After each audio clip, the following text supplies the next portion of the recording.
এয়া সুশান্তে ঘৰ মুচি আছে দেই পানীটো পেলাই এয়া সুশান্তে মুচি আছে নিজৰ কাম পেলাই নিজে কৰি থাকে কিন্তু দেখিছে হ'লনে কি পেণ্ট পিন্ধিছা তুমি এনেকুৱা হা কি পেণ্ট পিন্ধিছা এইটো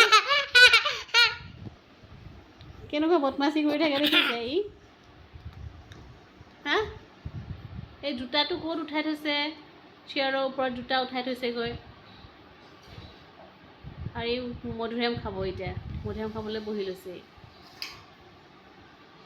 বদমাচি যে বদমাচি দিনে দিনে বদমাচি হৈ গৈ আছে খালি হয় না সুশান্ত ই ভাত নাখায় এতিয়া মধুৰিআম খাই আছে ৰাতি 9:30 হ'ল দে বাই বাই দিদা বাই বাই দিদা তোমাও দিলা বাবা বাই বাই